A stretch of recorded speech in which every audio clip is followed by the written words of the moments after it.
All right, what's up, folks? Yo. Live stream. I want to make sure that this stuff is looking good. So I'm just double checking that this comes through. It should be nice and clear. What's up? How you doing? I'm going to have a few different segments. That's how I usually start these off. And then if there's any chitter. Let's say chitter chatter. Let's see. Sounding good. Cool. Sweet. Confirmed. All right. Yo, welcome, folks. I live stream just to, first of all, catch up and share some things and behind the scenes and updates and things like that. That's a plan today. But also, I've been saying that this year I need to get a freaking live schedule going, and that's part of the plan. So anyhow, that's the goal. That's what I'm trying to work on building the habit of. Today, I've got a few different segments. I want to hit, first of all, a little bit more on the cancellation attempts and weird shit that's going on within the field of behavior analysis, and then I have a little bit of updates around ChatCon, some really cool stuff I'm putting on a different YouTube channel I want to point you towards. A cool special one that's not actually in here on the list. I created a course. There's another one after that, and then I have a couple new books that are coming out that are pretty cool, and one I got to contribute to as well. So that's what's on the roadmap today. If you have any questions or anything you want to talk about, let me know. Holler in the comments. I can see you all in here, over here on the side, so thank you so much. Okay, so I can knock these out and hopefully like 2 to 4 minute segments. That's the goal here. So first of all, I've been dealing with yet more cancellation attempts. Cancellation I've talked about on this channel a few different times. Essentially what's happening is certain people get certain perceptions based on their own assumptions and their own learning histories about something, and then they try to attack other people's content. I've been subject to this a number of different times. I've been subject to it on this channel. I've been subject to it personally. I've been subject to it on the Controversial Exchange with my colleagues over there when we were running that podcast. And yet again, it's happening again. So what is happening? First of all, I created a course on social media and behavior analysis. I've been actually working on this talk, and I've been asked to work on this talk a number of different times for a number of state organizations called Social Media and Behavior Analysis, Leveraging Social Media to Expand Your Impact. And I've been literally asked by 4 or 5 state organizations and other organizations to help train people in how to understand how to leverage social media and behavior analysis. And so I went heads down. I worked on this course for 7.5 hours of total content. Like, this is like, I worked for 2 months solid on this, hosted it up, and then surprisingly, some people think that social media is not within the scope of like what a behavior analyst should be doing, and that I'm inadequately trained is what the reports are. And it's pretty whack, but I just want to let you know that there are a number of people in this field that are out there working, trying to make really good content. And when I mean content, this could be a podcast, this could be people writing papers. We see this all over the place. Like, we can see this in our journals between the Fishers, the Hanleys, the different camps that are arguing back and forth. Each presenting different arguments is what I meant there, and the discussions that happen there, which can be pretty nasty amongst practitioners sometimes. We also see it in the online world here. And what's crazy for me is arguing that something like this social media and behavior analysis and leveraging it is not within the scope of a behavior analyst is kind of crazy. Behavior is within the scope of a behavior analyst, but also the ethical guidelines, actually, which is some of the claims that I was being made, is that it's unethical for me to be working in this sort of area. The ethical guidelines literally state that you need to use social media and use it with certain context. And I dive into that sort of stuff in the course, but this is for the upcoming ethical requirements and BCBA task list. So my point of this is there's stuff behind the scenes all the time that creators are dealing with, myself. And what I mean by this is like an email from somebody can start turning into days of time spent stressing, worrying about things, and you never know what someone's going through, first of all. But second, and like I always say this over and over again, there is absolutely no reason to be trying to tear down another one in our field, like behavior analysts going after behavior analysts. Like, we're on the same team. We're here about humanity. We're trying to make the world a better place. And this stuff is just making this field like a cesspool to a degree of having to deal with this sort of stuff. I'll bring this up on another segment, but I sometimes question, like, what is the point of working towards something if the vocal minority is going to be listened to or not spoken over, and the vocal on the larger majority that does believe in something, especially on ethical issues here. Like, we should all be voicing like equally and speaking up and supporting people in these endeavors. So anyhow, cancellation stuff, man. I cannot wait to get over this hump for ones that are unbased and unfounded, which this one was totally crazy. So that's what I've been kind of dealing with. Some other things I've been really working on pretty heavily. We've been working on ChatCon, and ChatCon's my second segment. I wanted to share what's going on at ChatCon. If you haven't heard of it, is a conference that I help organize. It's virtual this year. We usually attend in person. We've done in Seattle in 2018, 2019. We coincidentally took last year off just because we were just really tired and really busy with trying to get all our virtual content hosted. But it really is a conference like no other. And when I talk about this cancellation stuff, it feeds really well into this because at the end of the day, it's like create content for behavior analysts and deal with the mess that has to do with people waving the flag and calling ethical issues or things ethical issues when they aren't. Or you can work on projects like this, ChatCon, where my colleagues over at Tag Teach International and I bring in just the most fantastic, most well-trained, literal experts in all things behavior. So I just wanted to highlight here real quick two different things. First of all, we've got a bunch of different videos that we've been putting out. So ChatCon over here, it's a totally different channel. I don't think I linked it, but you can go check it out if you search on YouTube. We have a number of different speaker interviews, and these are a little bit of promo for the event, but the majority of them are talking with speakers, getting to know them a little bit more. And if you do not know who, if you're looking for more content of who's doing cool stuff in the world, this is where I've been publishing a lot of the stuff that I've been finding, interview content, and we post it over on ChatCon instead of this channel since this is for that, and it's like fueled by our budget over on ChatCon. So there's some really cool topics: trauma-informed care and aversive experiences. We actually have a veterinarian as well as a family medicine doctor talking about these. This is stuff that has been not only bigger in the recent behavior analyst publishings, conferences, and talks talking about trauma-informed care, but this stuff has been done, if you look back, for extremely long periods of time. I'm talking about decades in different fields, as well as by some in our field as well.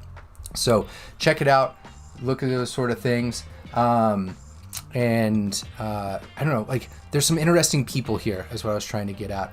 Now, Shrag Patel here is not only a behavior analyst, like he went to school for behavior analysis, but he does some amazing training and has been asked to consult with a number of amazing trainers.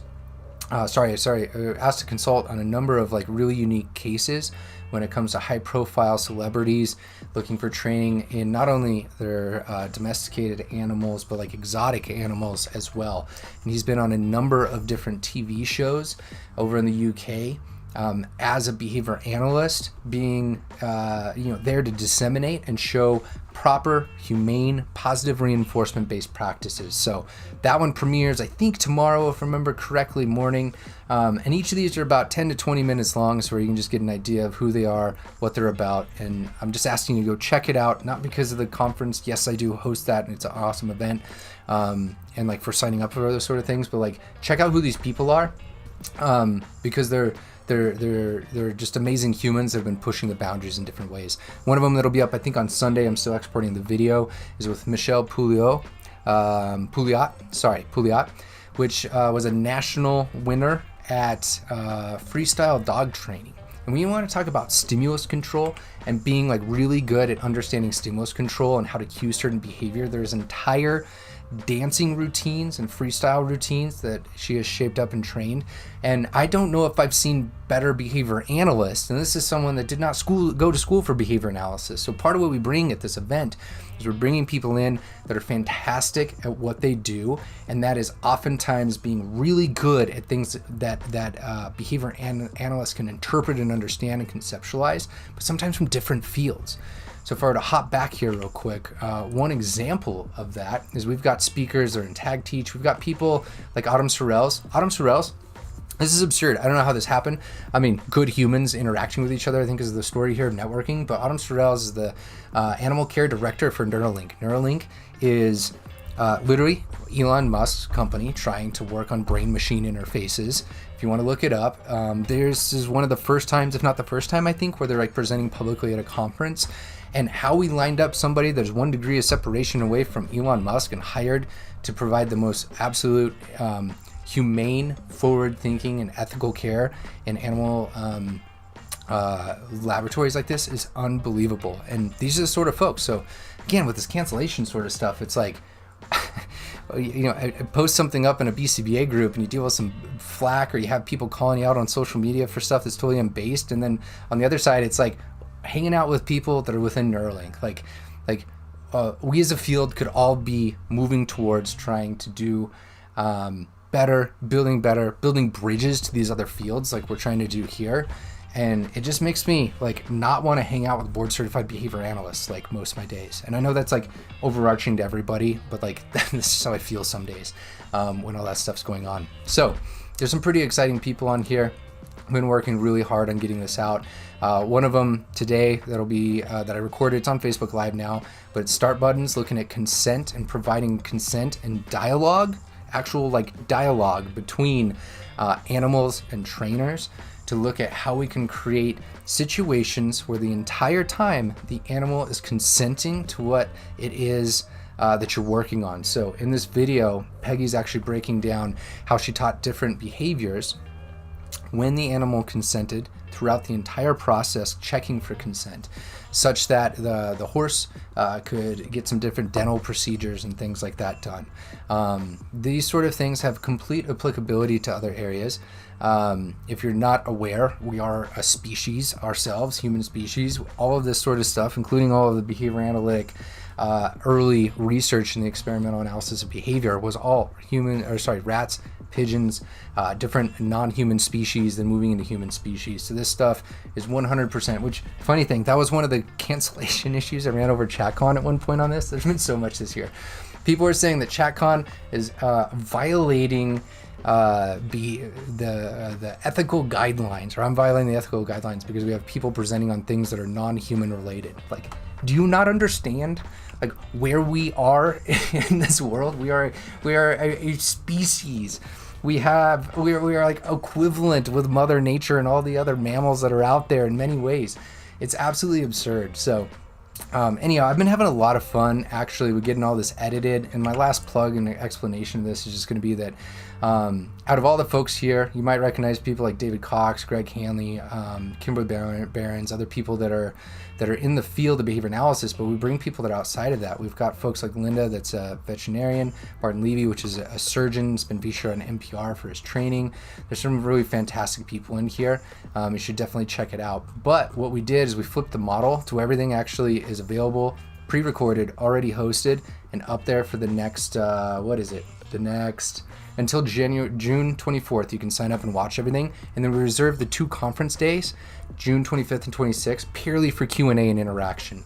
So what we're doing is all your continuing education, all your stuff that you're paying for is actually what you watch. And then you come in and just interact, because this online model, it's like fun to listen to people and sometimes super boring and monotonous. So we wanted to make those 2 days just purely Q&A interaction and seeing how speakers interact with each other and kind of pushing the conversations forward. So I'm pretty excited for that. So that's the second segment of what I've been working on. The next one, I already kind of touched on. I just wanted to say that I worked on this course, but I already hit that. So we're good to go on that one. And then what else?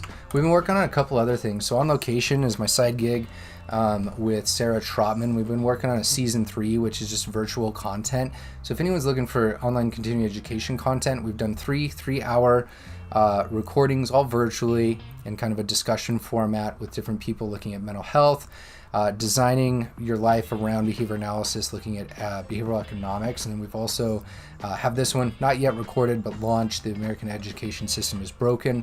And we've got one more coming for you. So check those out if you're interested in some stuff. I do it over there. I'm half owner of this sort of thing. But I just want to let you know that part of the reason I've been not uploading consistently on this channel is because I've been absolutely way too busy with ChatCon, creating a bunch of video content over there, from the 15 hours of conference content to all the videos that are publicly up on the ChatCon YouTube. And then we've been working on literally creating another 9 hours over here. There's just a lot going on in the moment. So that's that segment. Pause real quick. Many behavior analysts need to work on their own psychological flexibility. What's the problem with doing a behavioral analysis or simply conceptualizing human behavior in other areas? 100%, 100%, yes. Look, check this out. FlipScript, online learning. Yeah. Matt, what's up, man? Behavioral Observations Podcast. If y'all don't know the Behavioral Observations Podcast, I'm sure you do. But if you don't, go check it out. Matt does some pretty cool work on really disseminating a lot via audio in the podcast realm. And there's some cool collaborations there when it comes to Java, in the series with Java, Journal of Applied Behavior Analysis. So big shout out on the things that you've been doing there. Juan, I totally agree. It's been a little crazy. So, where are we at? I've got a little bit of a hiccup on my stream rate. Looks like it's picking back up. Okay, 2 more segments. So this one's kind of a fun story. Let me load this up. All right, so if you're not aware, we created this podcast called The Controversial Exchange that we were running for a little bit. It's on a pause, which is why I say a little bit. Everyone's really been busy, and we just kind of put it like on a pin, earmark, and said we'll come back to it later. But we had a guest on there that was Brett Yaris. Brett Yaris, heard about him through Believe, which is a podcast by Antonio Harrison. And this is the session, if you want to look it up, in the title is number 26. But I was listening to Brett, and I was put on to him because he was creating content with people who he was training in football. And so we talked a little bit about it. After a little while, maybe a few months after the recording of the podcast, we kept in touch on Twitter, but just like a weird story as to like what the internet can provide you when you put things online like this, and you just kind of out of the blue talk with somebody, is keeping in touch with Brett for a while.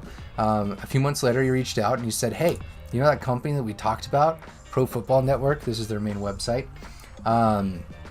We're looking for someone to help edit videos. And so there was a number of videos that I helped edit. I've got my ad blocker up here. Sorry, guys. But there was a number of different videos that he was working on where he was using behavior analysis through shaping and chaining procedures primarily to teach certain moves in the sport of American football. And there's some interesting things there beyond that we've been talking about as well. So, for example, the Aaron Hernandez documentary that was on Netflix last year, I don't know where it's currently listed at, was looking at the psychological aspects that happen when CTE occurs, when people are getting hit in the head repeatedly over and over and over again in sports like this. And so Brett and I have been talking about some really like pie in the sky ideas of like, can we get behavior analysis into different areas or use it to help interpret and understand different things? So that Aaron Hernandez documentary piece was really interesting, but at the very end, it like alludes to the mind and these like hypothetical entities. And if it just stuck a little bit more in the real world, right? Which similar to the approach of behavior analysis, if we just stuck a little bit more in the real world here, and what I mean by that is like a naturalistic scientific approach, you'd be able to really move the bar forward. And so I actually went out to Cleveland for the NFL draft, recorded a docu-series worth of content for them. I was just thinking, like, is this public? But it's public. It's been shared. There's definitely been some stuff shared on their Twitter. And it's the first step in that, like, stepping stone to see if, like, can we create stuff that's interesting. Nothing's particularly for... with behavior analysis in the first one, but it's just because there's a lot of logistics and things to kind of get through and get used to.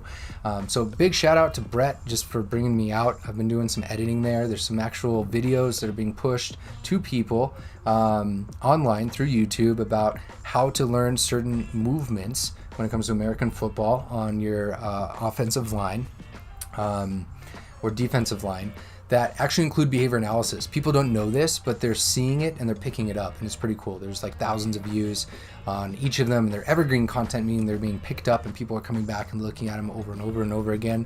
So it's been a fun series to kind of explore. And I guess that's another cool thing that I've been kind of working on. And then the last 2 things I wanted to share real quick. So there's 2 new books. That are out in behavior analysis. First of all, this one I just got the link to today. I'm going to create a proper video for this, but I just want to get this out there sooner rather than later. Non-linear contingency analysis, going beyond cognition, behavior, and clinical practice. I know both Lang and Andronis. I do not, although I know of these 2 authors, I do not know them personally as well. But this book, I actually got a PDF copy that I got to check out a few months ago. So I haven't seen the final version, but I can tell you if there's an area of behavior analysis that I think has got it most right And I know that's like a bold statement, but if I think there's an area that's got it most right, there's, to recap real quick, there's the folks that I really look to. There's Skinner's Radical Behaviorism, there's Interbehaviorism of Cantor, there's the nonlinear work of Israel Golddiamond and the students, and then there is, I would say, more of this traditional kind of like current ABA that sometimes morphs into like methodological behaviorism and these other things. Out of all of those, it is the nonlinear contingency analysis crew right here that I think is the closest. Oh, the last one I was going to say is like the relational frame theory and the folks kind of extending that. I'm a big fan of relational frame theory and acceptance and commitment therapy. That's where I did my thesis. If there was something that was achieving the same outcomes, documented empirically, but doing it from a simpler conceptual analysis, it is actually this stuff. So check this book out. The hardcover, crazy expensive. Paperback's only $39.95, which is pretty cool. And it's out from Routledge, I believe, is the publisher here. And shout out to Routledge if anyone ever sees this, because it's cool that you publish behavior analytics stuff, because there's not a whole lot of that stuff out there, unfortunately. And then the last one is a scientific framework for compassion and social justice lessons in applied behavior analysis. So for this one, last year, I was reached out to in a DM saying, hey, could you write a chapter on social media and behavior analysis? Just some thoughts. It was an essay essentially, think about it as like an edited essay for an edited book. And I said, I think I can do that. And it was kind of the impetus for the course in a way. Like I'd already done those, I'd already done these other things. Like I'd presented hour-long talks on social media and behavior analysis, leveraging social media. I was diving in and scripting and creating this course already prior to them reaching out. So I was like, I think I actually feel comfortable enough to be able to create something on this at this point. And so it's very short. It's very, very short. It's like my full thoughts are that course for 7.5 hours. But this is an essay that I think is like 10 pages or something like that. But it was an honor, first of all, to contribute. It was the first time that I wrote some sort of book chapter, and those things are quite difficult. Like I am not used to sitting down and writing. I never wrote essentially after graduate school a set of blog posts, like in a technical sort of way. So it was a really good challenge. And if anybody is interested, I believe they have some 40 plus people that have contributed towards this, and it's available again for paperback at a much cheaper price, and you can snag this and check it out. But yeah, I'll be published in that, and that's like pretty cool and weird and awesome all at the same time. So that's what's been going on, I guess, in my life the last like 2 months basically. And the main reason I haven't been uploading consistently is first of all, being really heads down on ChatCon, working on that social media course. Like I just wanted to get those off of my chest. But then I would say that's more like 40% of the problem. The other 60% is just struggling to find interesting things that I think contribute to the world, even if it's like a little 3-minute video. So like yesterday I finally thought of, oh, I should make something around learning channels. So I posted a video on learning channels and the concept of those from precision teaching. But I'm like struggling for ideas for the first time on this channel and ever. And I'm not struggling like I can't brainstorm. Like I've gone on jogs, I've sat down with coffee for like 2 hours. Like I am seriously struggling with this like creative block. And I think that is a mentalistic explanation and isn't adequate, but that's actually how I've been feeling about it. I need to like alter up and vary the stimulus control and the events going on around me so that I can actually think of some new ideas. So that's what I'm planning on doing next. But if anybody has ideas or challenges or requests for me, I could definitely use those right now. For like, hey, have you thought about creating something on this topic or that topic? So yeah, that's the update, I guess. Juan, what's up? The last couple of years I began diving into restorative discipline, restorative justice literature, and it has really expanded my reach, particularly working in schools with trauma. That's super cool. One area that I haven't looked into that area, but one area that I've been looking into quite heavily, and this is like, I'm not fluent enough to be teaching or explaining these sort of things right now, but just to share where I've been at. I've been really looking at this concept of smart contracts, which is built on blockchains, which has to do with crypto. But the thing is this isn't like currency. That's not like their interest that I have on it. It's not like a money thing. It's that you can have programmable conditions in which certain things happen, which are contingencies. There's an entire technology, blockchain, that is implementing things called smart contracts based on the certain platforms and the cryptocurrencies and such that have like built-in contingencies, which for me is just super fascinating because a lot of corruption, a lot of middleman things can be totally disrupted as a result of that. So it's really fantastic. Really fascinating is the word that I was looking for. But every time that I go looking into different areas, like you're talking about here, Juan, like such fascinating stuff is out there. Such amazing, fascinating stuff is out there. Like today, we're just sitting around with and talking with Peggy Hogan here, or not talking with as much as like watching Peggy work with these consent cues and how to provide an animal that has no vocal verbal behavior the ability very clearly through all positive reinforcement to be able to provide their consent and opt in for certain things and enjoy the process. Like, it's unreal what people can do. It's just unreal. It's unreal. The restorative justice literature, it's like that one, I know I haven't dove into that one specifically, and if there's other comments or things and such, like I don't have anything else planned, so I'm just going to kind of rant to run out of words and we'll wrap this up. But there are a few resources when it comes to behavior analysis and the justice system. There's an edited book by Ed Morris.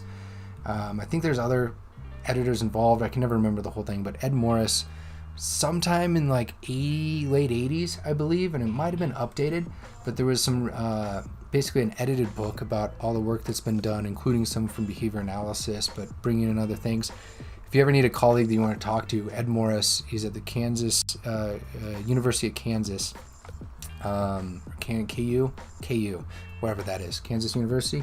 And he is a wealth of knowledge, but he's worked in that area, and he responds to emails. You can find it on the website. So I would definitely, if you're interested in that area and looking for other people to talk to, consider that. And then what's the other one? A New Learning Environment. A New Learning Environment by Cohen, Cohen, and it's like Flipjack or something like that. I can never say it correctly. But it is a fantastic piece, and it actually came out of the nonlinear work of Israel Golddiamond that I was talking about that is highlighted in this book. So this is like an updated version of like how they approach things, but the work done in the late 60s and early 70s on that new learning environment was called was a project called Case 2 that there was some really cool, interesting research looking at, I would say restorative, I don't know how to use that word correctly, but it was looking at rehabilitative justice systems rather than very punitive systems like that. Discipline that Restores by Klassen and Klassen. Cool. Okay, will do. What else? Has anybody else been diving into any other areas or have any other things that they think that I could help them out with by chance? My comment section's over here. I need to work on my live stream setup. I feel like I know my mic is complete trash. Cool. Excuse me. Let's do a last call for any questions or thoughts. I don't think I have any other updates. I'm going to Vegas this weekend to visit some family now that people are vaccinated. If anybody has ideas or requests on Vegas happenings, casinos and such, I might be down for a challenge on that too. What else?